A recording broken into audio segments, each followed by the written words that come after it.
So, hey guys, Chauzu here.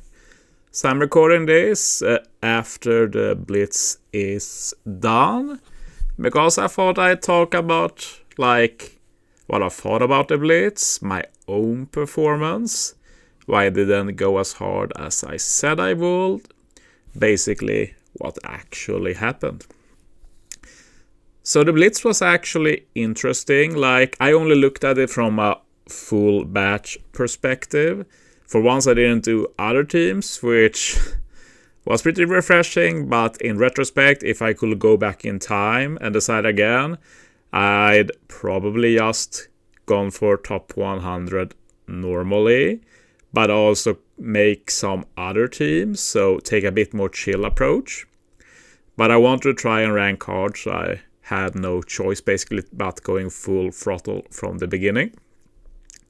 And with a full batch, it was actually fairly easy. Didn't need a lot of investments, didn't need any special support. Easy kills on every stage.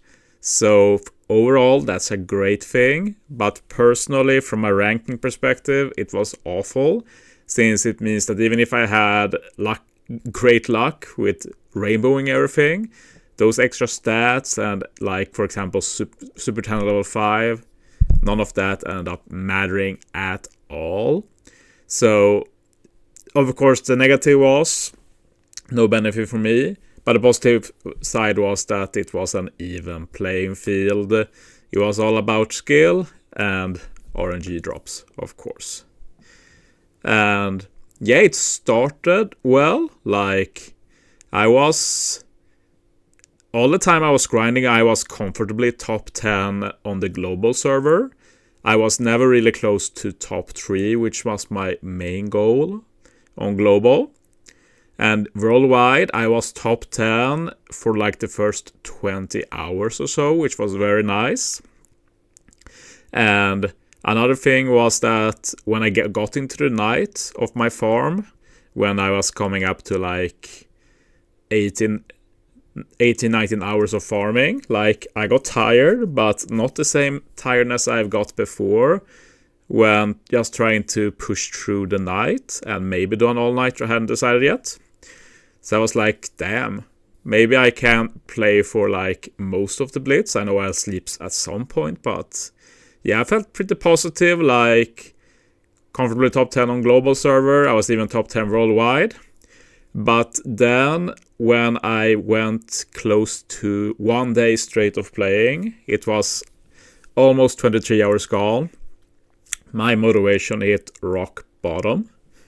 And the reason for this is that despite never stopping and being pretty consistent, not super consistent I would say, I'm not going to say that I played perfectly or anything.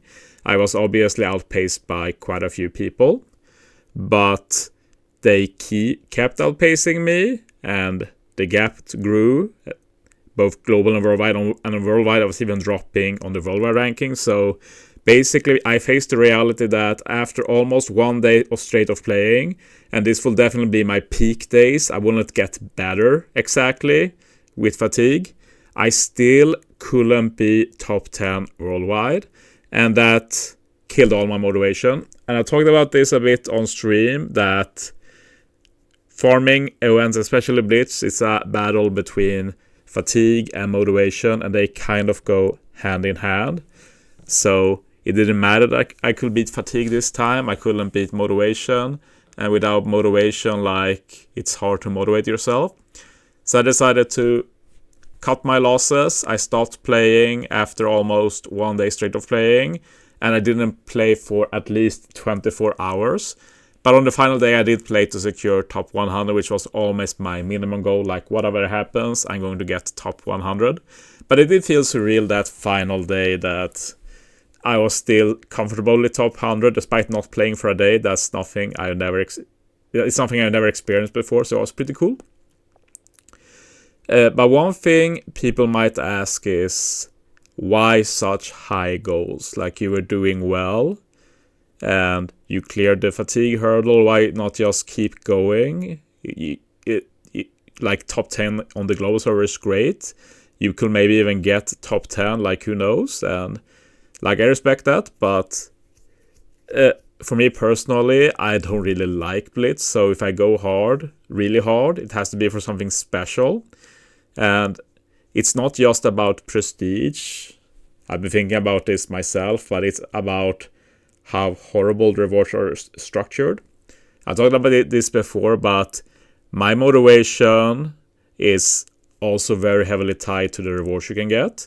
And in Blitz, this is even more so since I actually don't like the mode at all. Easily the worst PvE mode we have. So let's compare the 4 different rewards we get and the difference between getting top 10 on the global server and top 100 on the global server.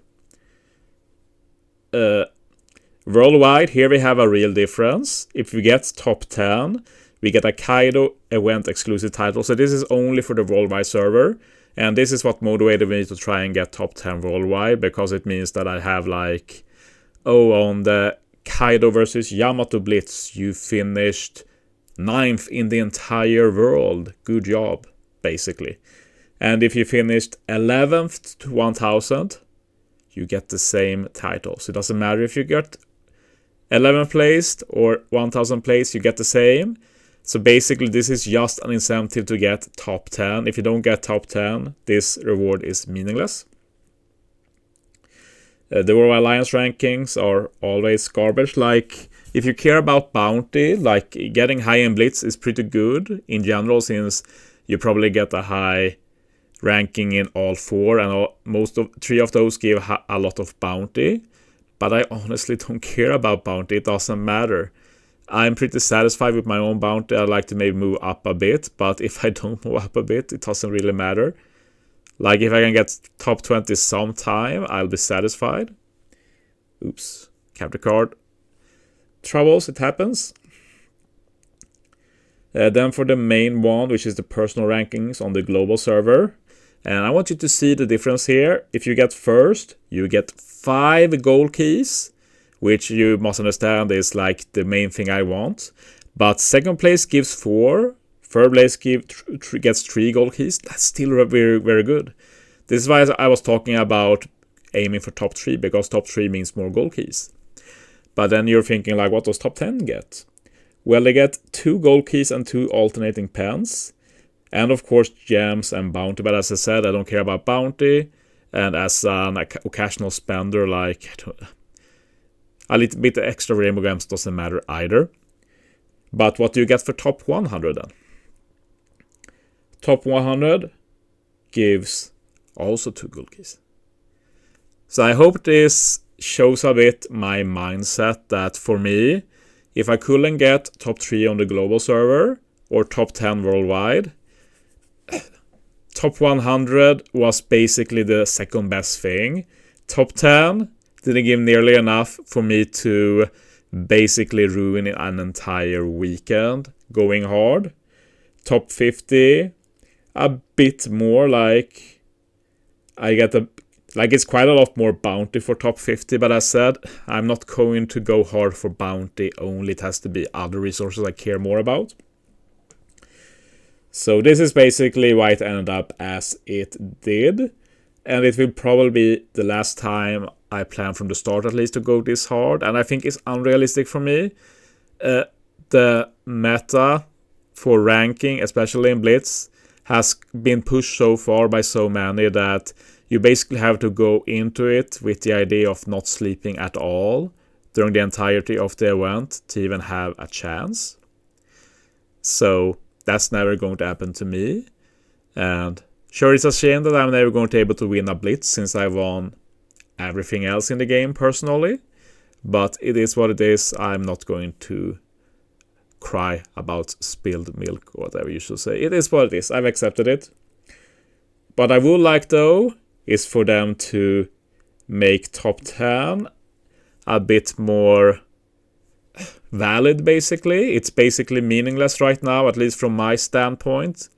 Like, an extra alternating pen doesn't matter, because we only had 1 legend with alternating pen, Luffy Yamato, then never again.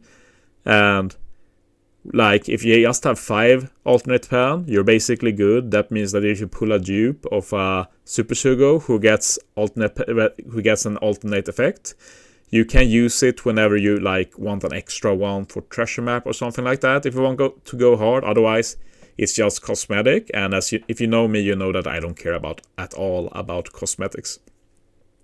So the main use of alternate pen really is if you have a dupe, you can use a dupe in treasure map to get more points, make a team better, stuff like that.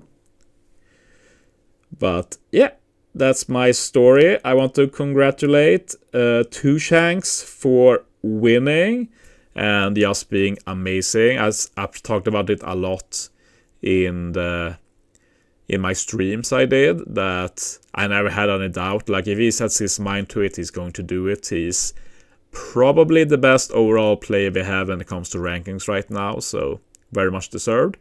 Also, a huge congrats to LS from also the Revolutionary, both Two Shanks and LS. LS finished 3rd on the global ranking and 5th worldwide, so great.